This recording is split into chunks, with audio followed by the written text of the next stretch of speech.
Oh, it's cold. Good morning.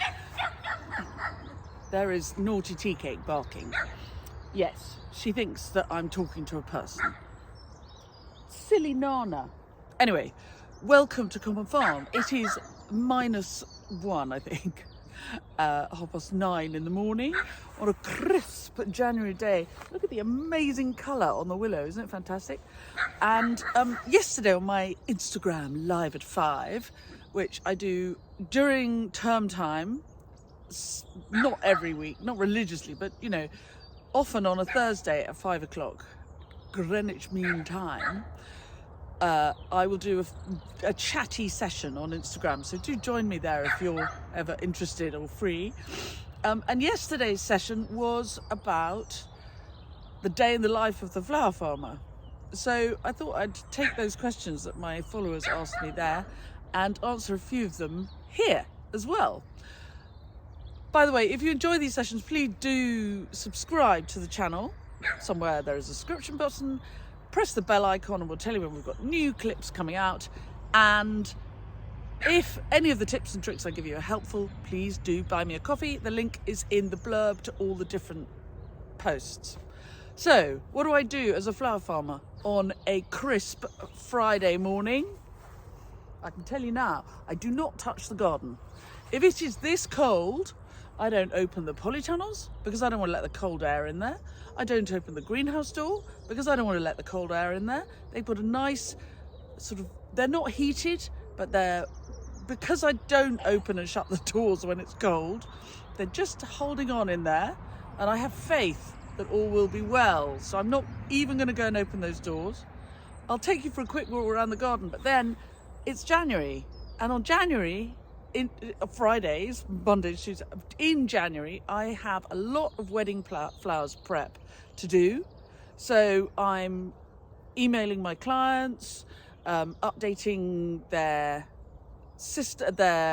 estimates because they're changing their minds about what they'd like and what they wouldn't like, and they're saying, oh, I saw this on Instagram, can I have that, would it be fun, blah, blah. So I've got a bit of session to do on the admin. I've got a big bouquet to make for somebody. I'm not supposed to do flowers in the winter, but I inevitably end up doing some, so I'll show you that and I'll take you through what I'm doing. Anyway, I'm freezing. So I'm going to turn this off and take you for a little walk. Bye. There's the sleeping garden. All the tulips hidden away. Everything looking very crunchy. It will be fine, I hope. And around here, through the arches, Fabrizio has made lovely arches everywhere, which sort of frames the view when we go around corners. In here is the sleeping wildflower meadow. Little sleep, everything's having a sleep. And you might notice that we keep the grass quite long. And the reason we keep the grass long at this time of year is because it is very wet here. You can hear me crunching along. It's very wet here. But if we keep the grass long, it makes a sort of mat. And it means that when it's boggy, not frozen solid like this, we don't cause damage to the paths because the long grass makes a mat. There you go, top tip. There is the crunchy looking polytunnel the other side of the hedge. Fabrizio's been cutting the hedges, so it's all looking very tidy around the place. So this may feel like a weird thing to be showing you, but can you see the water in the hole? That is the level of the water table in the winter here, so it's not even a foot down, which is why I keep the edges of my beds have gutters. I'll show you. So can you see down the sides of the beds, you can see they're raised beds and they have sort of gutters either side, and I dig those gutters out a couple of times a year so that when it's very wet there's somewhere for the water to go. And the plants, there's not much in here. The biennials are all sitting here, cool, shivering away. But when, I don't think a plant minds having its feet tickling the water, but I think that small plants hate having their necks drowning in water, and that's why we dig out the gutters either side of our beds a couple of times a year. It's very beautiful in a sort of crunchy sort of way, but my hand is actually frozen solid, so I'm going inside before it falls off. Yes, since you ask, the top wire of my fence is electric fencing to keep the deer out, and the bottom half, see, that's to keep the rabbits out. The chicken wire is to keep the rabbits out. Very important, otherwise we end up with nothing to sell because people eat the plants. And there in the crab apples, there's still quite a lot of crab apples on the trees, and the blackbirds and the redwings and the fieldfare are working their way through those crab apples, eating them. And the building in the background is Granny's house. That's the tractor shed, much improved from its days when it used to hold a tractor. Now it holds a granny. That's where she lives. Goodness, the frost is pretty. And all these spikes of seed heads that we've kept are there not just because they're beautiful in the frost, but they are also feeding the small birds. They're providing a home for invertebrates to overwinter, which gives protein to the small birds, but also the seeds themselves are good for the small birds. So all these spikes of seed heads from our wild edges are feeding the animals. So my next job was to make a lovely bouquet for a hotel near here. We live near fashionable Bruton, as some of you may know, and fashionable Bruton, the hotel industry around here is booming. Well, no, it's become a fun place to visit, this part of southeast Somerset. And so I have made this lovely bouquet for my friend's hotel. And the top tip I would give you here is the willow is very tall and very beautiful. And obviously there won't be willow all year round, but at this time of year, I'm not going to not use it. I've put the arrangement into this water cooler, which I bought in a little French town called Villefranche de Rouergue. I mean, really, 30 years ago, with my friend Paul Williamson and some other friends. We were on holiday there, and it's a really, really useful vase if an arrangement is going to be put in a public place, because if you use a glass vase in a public place and the water gets a bit manky, it looks horrible. And so the staff there have to replace the water more frequently. But also, a public place is likely to be quite warm, and so the water will go a horrible colour more quickly than if it were a cool room like this. So if you're thinking about making flowers for a warm room, then use a vase, use a container, which is a vessel, which is not see-through, because the sun then can't get through to the water and encourage the bacteria to grow and make dirty water more quickly. This arrangement is made with feverfew, tulips, snapdragons, cabbages, I love them. Somewhere in here there's some little paper white narcissi. So it's a really simple combination, and it should last and last and last. These flowers will last longer than flowers do in summer,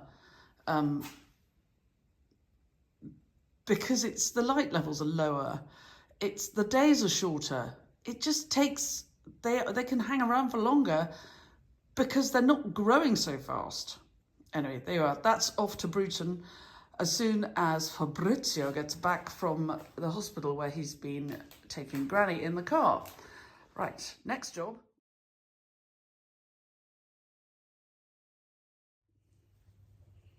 Right, so I've beaten the bounds. There's nothing to do in the garden on a day like this. It's much too cold. I've made the arrangement that's going to be delivered to Bruton, so that's all done. And now I've lit the fire. This is an SA Ironheart, which is absolutely fantastic. You can cook in and on it as well as heat your house. And I do have an office, but it seems stupid to me when there's nobody else here to heat the office and then have a cold room to heat up again later. So I'm heating this room and I'm going to work in here while there's nobody else in here. And here's another thing we do. I'm obsessively organised. I think I spend most of my creative energy being obsessively organised. So I do things like order my logs for the essay a year ahead so that they're super dry by the time we burn them, which means that they are a greener. You know, there's a lot of chat now about whether burning logs is a good idea. And increasingly it is, people say, well, so long as they're very, very dry. So we buy our logs a year ahead and they have a whole year in the log shed before we use them. Obsessive compulsive, moi.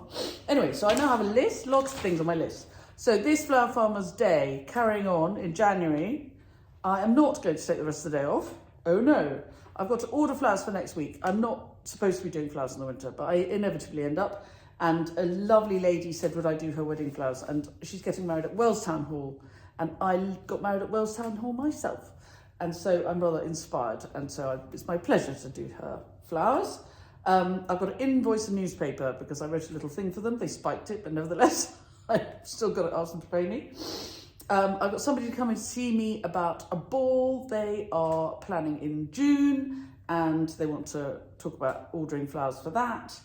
I've got to invoice West Dean College. I did a social media workshop for them on Tuesday morning, which was lovely. I really enjoyed it, but I don't do work like that for free. I've got to drop those flowers off at the hotel. I've got to call my accountant. It's January, and I think the tax return is done, but we need to sign off on that and agree that. I've got to pay BJ Richards, who are the nursery who sent me those flowers that I did. At the moment, when I order flowers, I either order it from BJ Richards in Cornwall, Smith and Munson in Lincolnshire, or Flowers by Clowance in Cornwall. Those are my three main suppliers in the winter. So I owe BJ Richards money, I better pay them. I've got to reply to a wedding inquiry for the summer. I've got to pay somebody else for something I had at Christmas. I've got to update this wedding for the end of April. I've got to look at we're rejigging things around. Completely normally, the bride and her mother, they have, an idea of what they would like. They have a budget, and my job is to A, supply the flowers, but also see if I can make the budget work really efficiently for them. I'm not one of those. Very few wedding florists are the sort who go, oh yes, just spend more and we do more. I like to do, well, let's see if we can wiggle this around and we can do it a bit more efficiently, and you still get masses of wow factor, but less. In a good way, less, not in a bad way, not in a mean way. Then I've got to make a YouTube clip. There you are, getting you done. I've got some writing I've got to do. I've got to sort out a payment system for Buy Me a Coffee, which is a thing that you can do if you like the tips and tricks I give you in these things. And then eventually I have to pick up my daughter. So, enough of this YouTubing. There you are, that's this Flower Farmer's Day in January. I think flower farming is a job which really works well if you're fairly minutely organised. And so I do take quite a lot of time off. Yes, the questions I had for my live at 5 were, a lot of them were, do you ever get any time off? And I take 5 weeks a year off.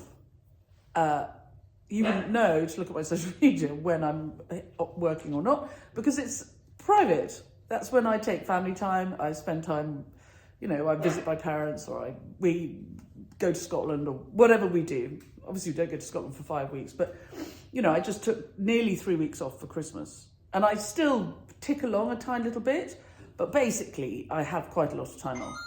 And I better answer the phone. Right, enough of that chat. I'll see you later.